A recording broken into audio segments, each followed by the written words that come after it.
dreams, wishes, and lessons. Included are Patty's words directly excerpted from her memoir, a chapter from her 1994 book, Myth-Making, Heal Your Past, published by your sister Miriam. Where's Anita? Okay, her best friend. And a section of her 1986 doctoral dissertation titled The Experience of a Critical Event Leading to Dramatic Midlife Career Change for Women.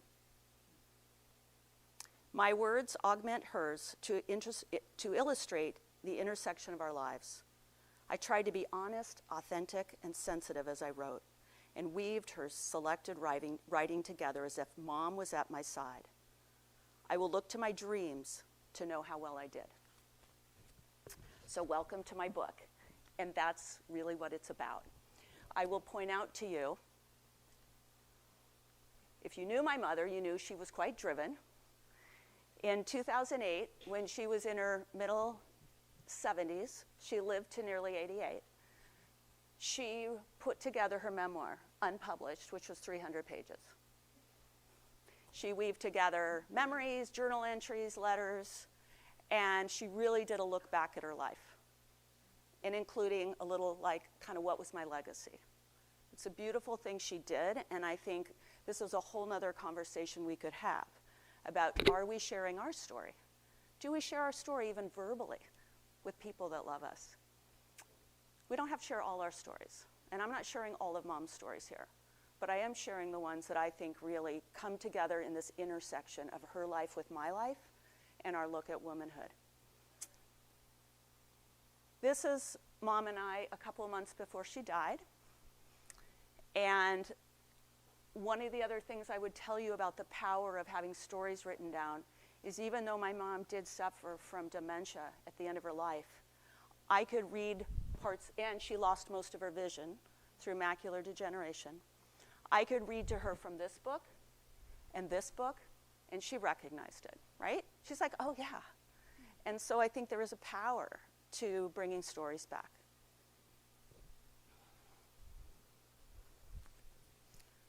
So I think that's kind of what I really meant to say, is Mom and I she really was my best friend. There's pieces in here that talk about why is that? Why did we have this mother-daughter relationship that not everybody has? And there's a lot of reasons for that. And you get to some of those, you could imagine what some of them are. What I really love about this picture is I loved that jacket. That was one of my brother's older jackets. And it kind of reminds me, growing up as a kid in Wilsonville in 1960s, right? We had a few neighbors on the street, they were all boys. I played Little League baseball before it was popular to do that. So that was kind of my thing, but Mom was there for me.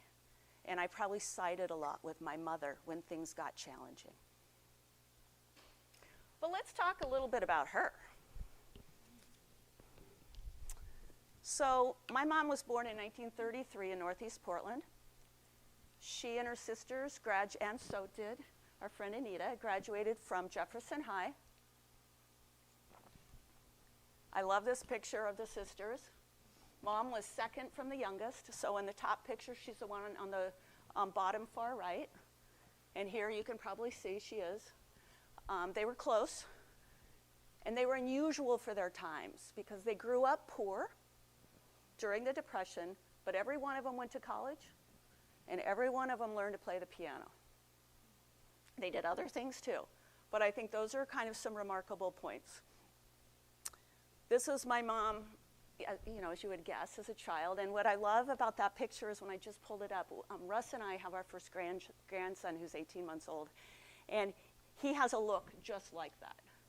And I love that because my mother was an ultimate grandma. So now that I'm a grandma, I really feel like I feel my mother kind of almost all over again, which is, kind of beautiful and sad and all that wrapped up together. I want to make sure I see a clock from here. It's okay, I'm always somebody that wants, Russ, back there, will you tell me when there's 15 minutes remaining, please? It's okay, we got it under control. Okay. So this is Patty on the steps of Oregon State, which was then Oregon State College. now Oregon State University. She was an elementary ed major. She wanted to be a teacher. Teachers were popular back then if you were a woman, and or popular potentially career. We're going to read a piece in just a minute about that. And back in those days, you would go to Monmouth College for 2 years to get your teaching degree. And then guess what? She married this pretty handsome, charismatic guy named Dede Montgomery. He had gone to Lincoln High. She was a beaver, he was a duck. And I find this wedding picture kind of interesting. This is at Piedmont Presbyterian Church in Northeast Portland, which was my mom's family church. Soon after, she transferred to my dad's church, which was St. Mark's Episcopal Church. But when Mom was married, her father, this is her father and mother, two things I would share here. One is, and I think this is really important because I am not here to say, what am I trying to say? I've thought a lot about, I was very lucky to have this relationship with my mom, and not everybody does. But what I can say is that my mother did not have the same relationship with her mother.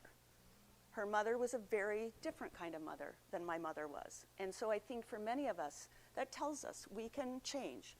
We're not predestined to be a certain way. And I love that story, actually. But what I would also tell you is when my mother got married to my father, my grandfather, my mom's father, said, Patty, he's from a different social class, and he drinks. And it was like a little bit of a warning, which is kind of interesting for me to think back about that now. I think what I'd like to do is go to the next picture. Again, the perfect family. This is those years we were going to Christ Church, actually. We were living in Wilsonville. I think we're going to do a second reading here. And I've asked this lovely library title. Nancy is going to help us. Nancy, okay. This comes from about the middle of the book. And so what I would share with you is I think a big theme in this book or a topic is midlife. Okay, I wrote this book at midlife.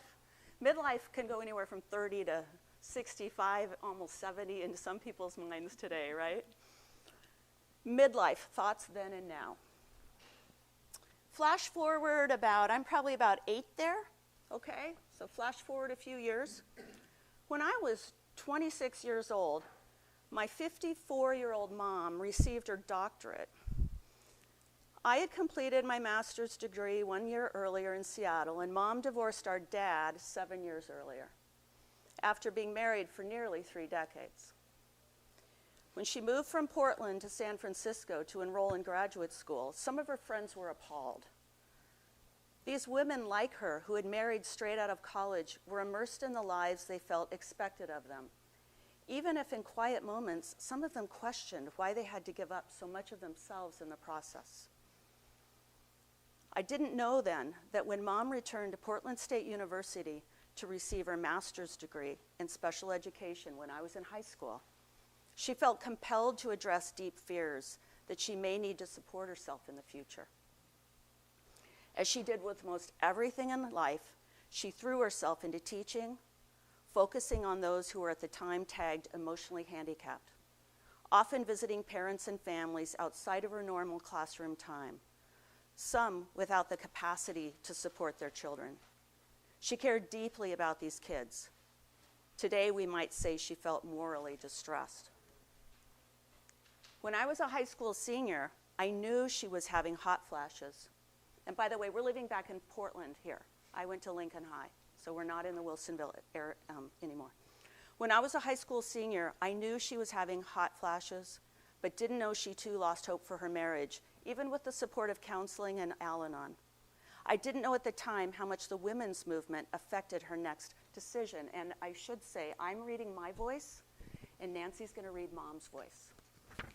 A background noise that unconsciously collided with the limitations placed upon women of the 50s.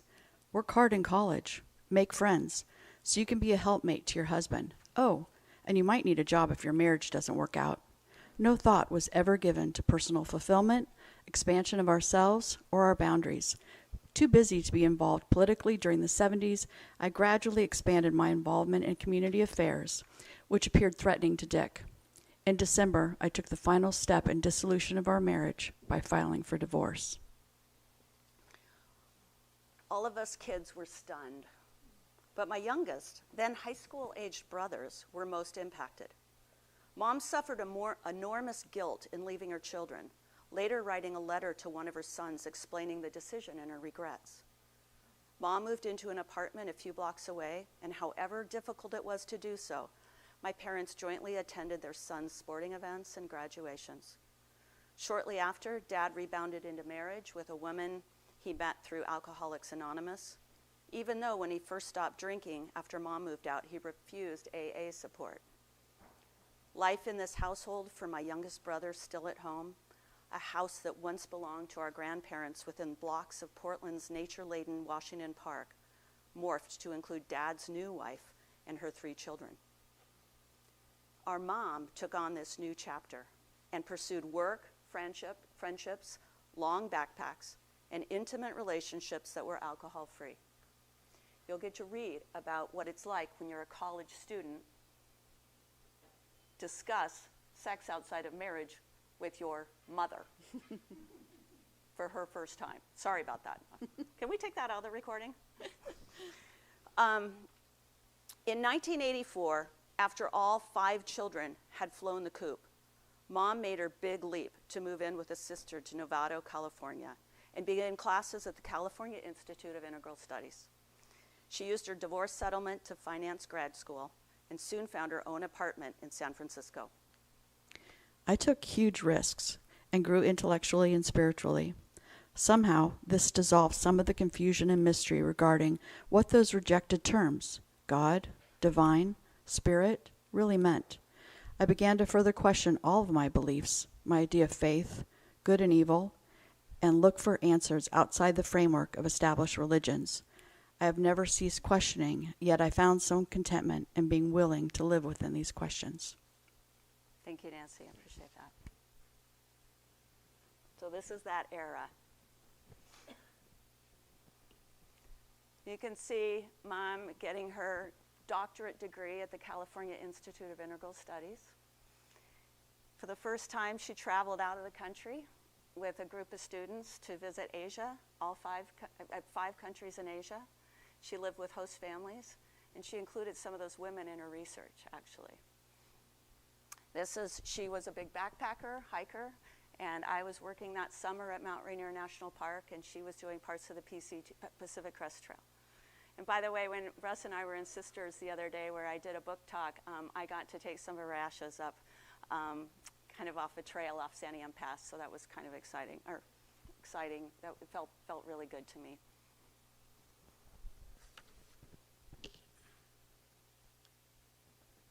That era, shortly after that era, something happened. And what's interesting, that's kind of unusual, is that my parents remarried. And you probably didn't expect that. And it's not I'm telling you this because it's a given going into this book as you start reading it. It comes up in my Music Man, and my parents had been married 28 years, divorced for 8, and remarried. It's not for everybody. It was really quite beautiful, and we were very lucky beneficiaries of watching our parents do that. And so I love this picture because this is quite a number of years later. This is in probably 2000. And my dad and my mom were married until his death at nearly 85 for him, so 2014. So there's quite a bit in this book that goes into that. How did that happen? Why did that happen? What was my mom's walk through that? And it was right around that time period, or it was a little bit after that time period. So about a little bit after this picture, my mom wrote this book, Myth-Making, Heal Your Past, Claim Your Future. And since y'all we're so close to where Marylhurst College is right now, or Marylhurst University, I will mention that my mom was a faculty member. She was an adjunct faculty member there. when she came back to Portland and she and my father moved to the Selwood area, she did get an adjunct teaching position there.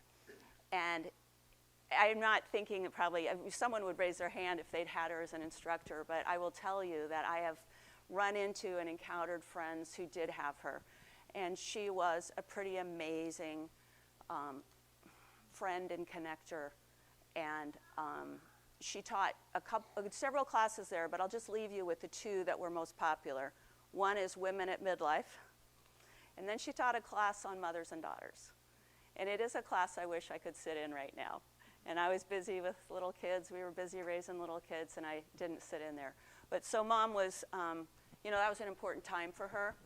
This book also really goes into health. Mom had a couple autoimmune diseases that ended up changing a little bit of her outcome in her later life, about what she could do. How much energy could she expend on these things that she loved when she had her own health and her own energy that she needed to pay attention to.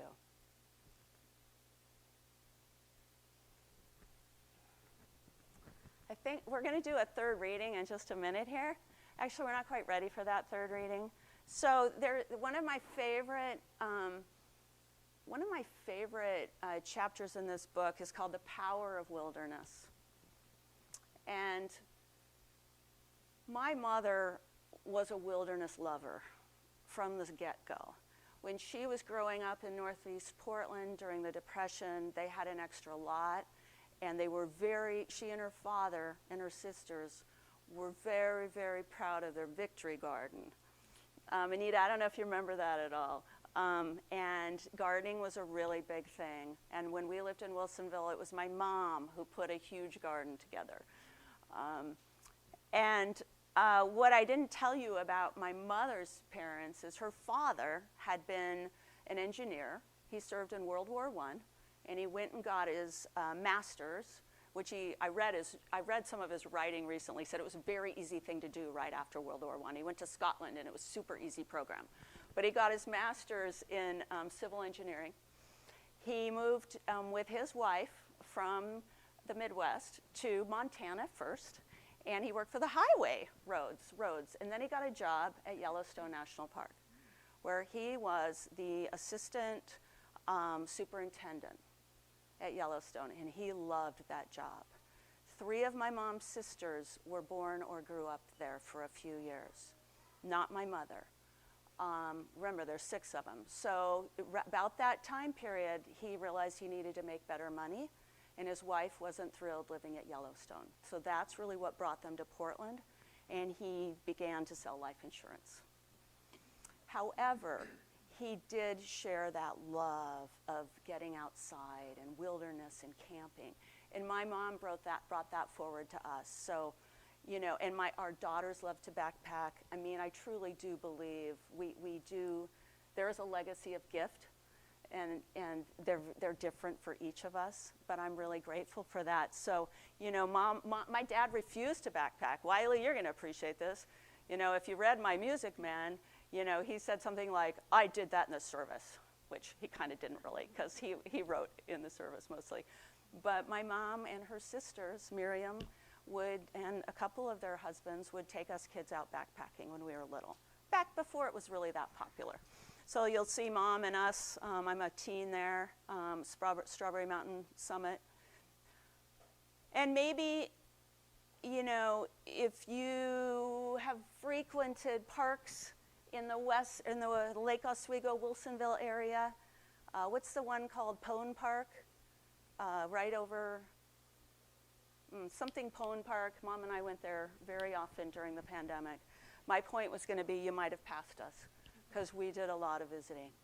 And I think that might be worth reading my third final reading, because I want to get you to the next part of where this book goes. And then I want to talk a little bit about writing.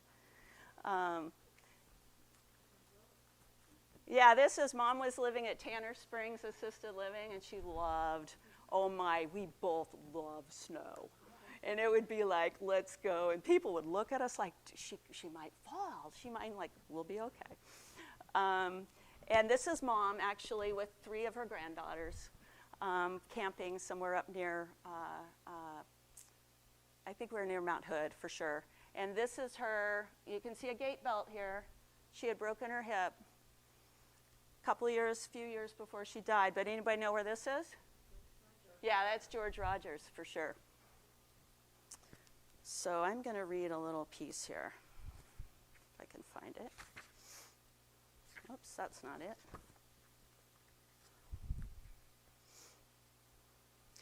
Patty loved getting out in nature. And I should tell you, this is from the chapter, The Power of Wild.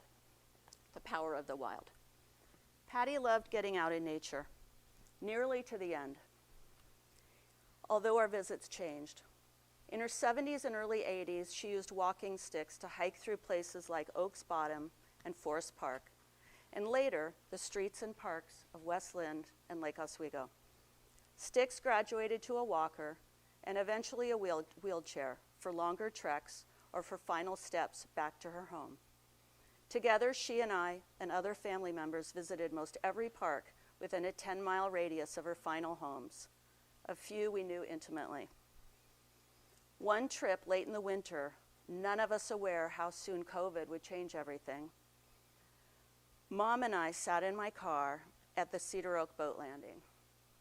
We loved, prior to that, walking in Mary Young Park and going across the bridge to the island. That was a pretty favorite place while she could still walk down that. It's a pretty steep hill. And I actually teased her. I was like, Mom, I kind of want to take you in a wheelchair, but I'm really afraid I won't get you back up the hill. So we didn't do that. Mom and I sat in my car at the Cedar Oak boat landing. We sipped tea and peered out at the winter landscape of Cedar Island, alternating between quiet appreciation and sharing a memory of the times we crossed the floating bridge to hike to the island. I had no idea then how COVID restrictions and Mom's decreased mobility would turn that into our last car ride together. I think I'm not going to read the final paragraph there, but I really want you to get the sense of she was an adventurer. She also grew up with a lot of expectation. And I think in her own writing, she walked through that. You know, a little bit of what could I have done differently, right, to protect my health, to not have been so driven all the time. And I really look at a lot of that as a lesson for me, her daughter. And I'll give you an example of that. In this book that my mom published in kind of while she was just finishing teaching at Marylhurst, she had an exercise that she would, and it's not an uncommon exercise, she would have the students write their own fairy tale. What's your story? And how do you want to change the ending potentially? And when I was working on this book, I thought that is such a big piece here because we're talking about women. We're talking about generations. We're talking about these stories we were told or we tell ourselves, or maybe we still tell ourselves. And what a huge thing to give ourselves permission to think about. What else could that be? And so in this class, the students did write their fairy tales. So when she published this book is a compendium. There's a nice introduction of which I include a little bit in my book to take us there. And then she has her fairy tale and she has students' fairy tale. So in my book, I put her fairy tale, which is titled So Good, which might tell you a little bit about how she saw her nature going through life. And I, for the first time, I'm 62 right now, so I was 60 or 61, I wrote my own fairy tale. And in my fairy tale, I go from be the best, which has been me, to enough is enough. And it's been a really powerful thing for me, and I've kind of shared with others that writing, getting outside of my expected career path where I do have had certain expectations, writing has allowed me to be freer in imagining, why am I writing? I do it for moments like this. I do it for the feeling I get when I do have the authenticity to be able to share my story and not worry. Not worry about what someone else might think of my story or what I might say on a recording. Let's see if I have any more pictures here.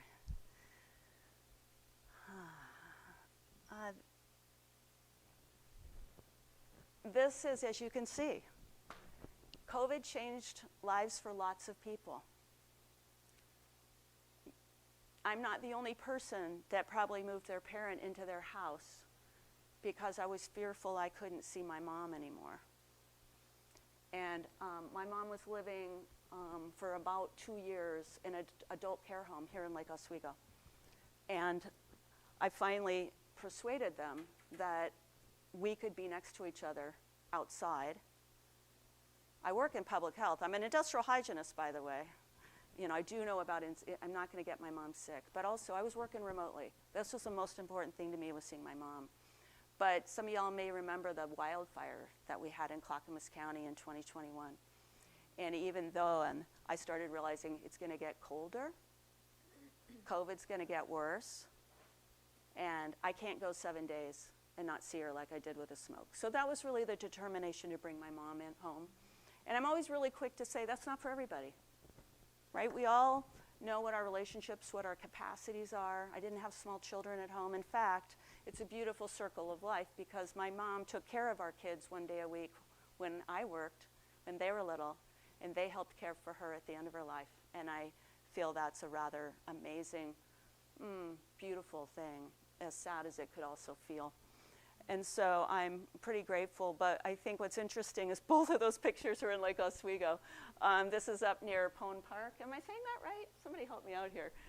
It's right off of, it's kind of by where, just past the Hallinan School area. And then this is this park right down here by the river. Foothills Park, yeah, which was always a great place for us to visit. So I think that's my last, no, not quite. Another park. Who knows this park?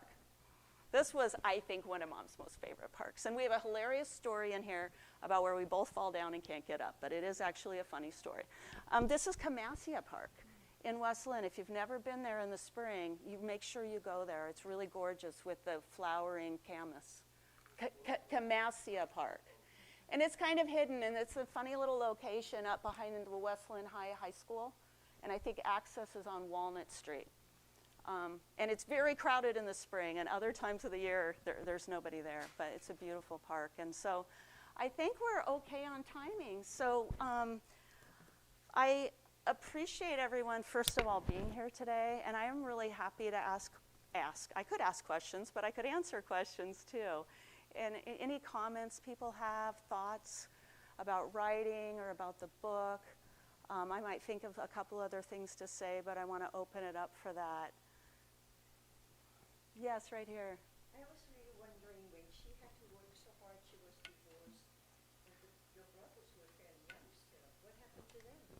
Yeah, actually, well, you mean before when she was divorced? Yeah. My brothers were older high schoolers. They were juniors and seniors. And, you know, I would really say my parents did a pretty incredible job of trying to be there still for my brothers. She lived very close to my dad. I mean, divorces do happen a lot. They actually happened back then a lot. And I think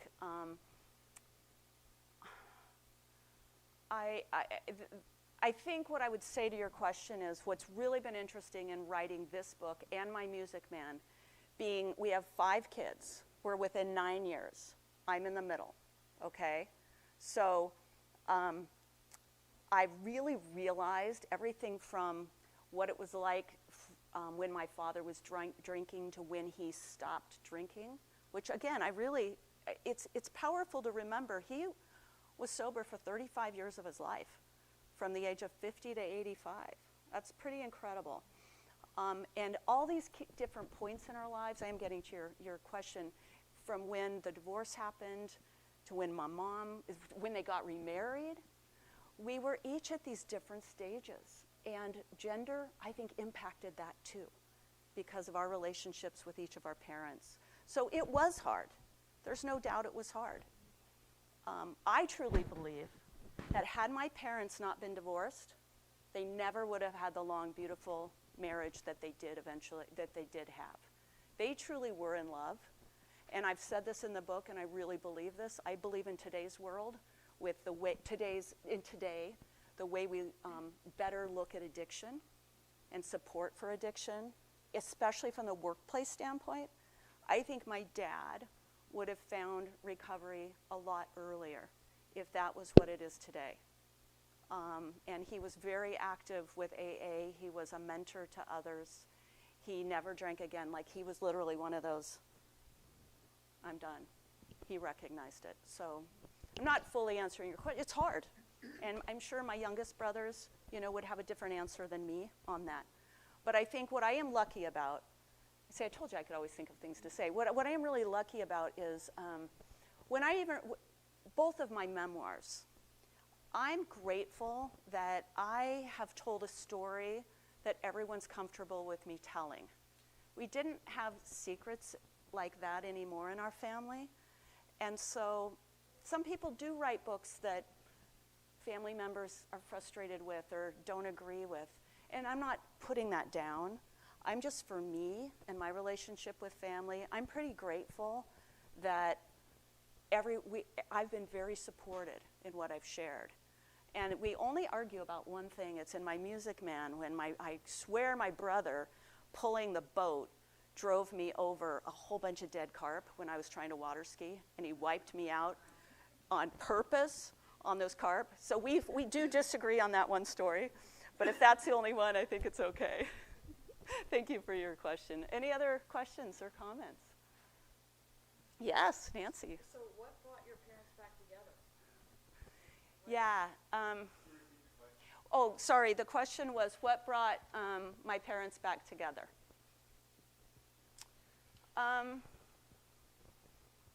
It was so many things. And some of you can maybe relate to this more than I can, because I'm of a different generation. My mom, went to college, was in a sorority, got married, had kids, and she was working. I should say that. My mother was a kindergarten teacher. She taught Head Start, and there were messages to her, especially when my parents started having some difficulty. You should be home. You need to be there for him, and you need to be there for your children. I think that there was a time period as my mom was finishing her doctorate, and my dad had already left his other marriage. That was a really short marriage, I should say that. He knew, he cared about this family, but that was not, he jumped to that for certain reasons. And so he was single, my mom was single, and they loved each other. They loved each other and knew that they could work together. And I think because of the factors, Mom really got to be independent and do what her soul needed to do. She needed to think through so much. And my dad was now enjoying life sober. And it kind of just happened. But they worked hard at it. So I don't know if that tells you enough, but yeah. And they had a lot of support. I will say they had friends that they had joint friends, because you do after 28 years, and their friends really stood by them. And I think that's a message for all of us. It's hard. It's really hard, but their friends were really good to them and continued to be good friends later. And that's really pretty beautiful. Thank you for that question. Any other question or comment? Yeah, so how many of you have written your memoir? You don't have to publish it. And by the way, I want to be really clear about that, right? Our stories are different, and they could be very private for us. I think there's two pieces about this. One is, they say this about journaling. It's the only time we can be honest sometimes, truly honest about what we're feeling. And we may never want to share that with anybody, and that's okay.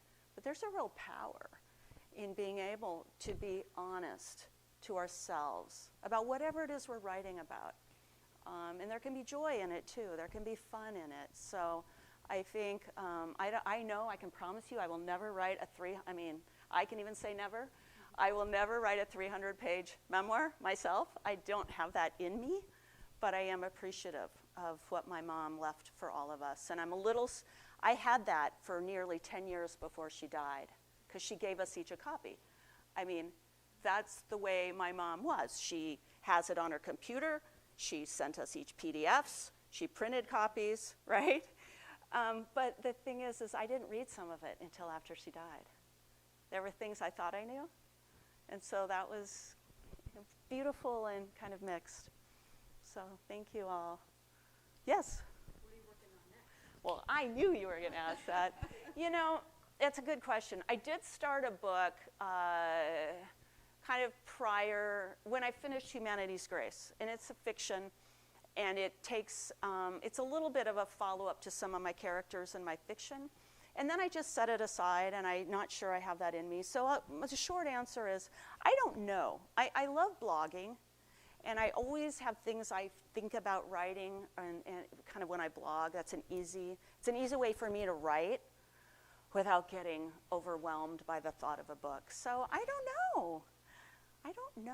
I have been writing stories for my grandson because my mom did that. I mean, she did. She had, oh my gosh, she put together little kind of like documents for each of us 5 kids with things from her journal and her diary for each of us with our pictures. You know, she put together clip art and all that. And then for each of the grandkids, she wrote little stories for them. So, I mean, I think there is a model there for me. I won't take it all on because I've learned that's probably too much for me, at least. Thank you for asking that. Yeah, we'll see. Maybe in a year I'll know, yeah. How often do you blog? I blog. You know, blogging, it's kind of funny. Maybe this is my last question, but this tells you a little bit about me. When I got the contract for my Music Man, so this is 2016, I realized I needed to practice my writing. I'm not a traditionally learned writer. The last time I took a writing class was by William Kittredge, I will have you know, but in college at the University of Montana. And so I kind of looked up, should I start a blog? Because that's, you know, I wanted to know. So kind of the answer was yes, if you're not well known, to get followers, and to practice your writing. And so I have since then blogged 300 times nearly. And I've found I love it. And so in answer to your question, I would say I average, I don't have a requirement, but I tend to average twice a month probably. And it really started with kind of stories about Oregon, past and present. I was using more of my history stuff, so I have quite a bit about my, you know, some of stories that weren't in my first book. And then I really started moving into grief, loss, well-being, getting laid off. I mean, you know, there's been different things I've been able to write about over the years. So thank you. Oh, do you have a question back there? No, remind them of where they can get your blog. Oh, thank you. Yes.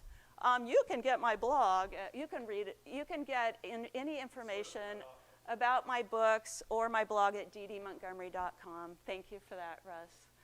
And I'm happy to chat more. I do have books in the back if you're interested. And thank you all. This was great. Thank you to the library. Thank you for streaming. If my friend Karen's listening, hi, Karen. Okay. Thank you. Thank you.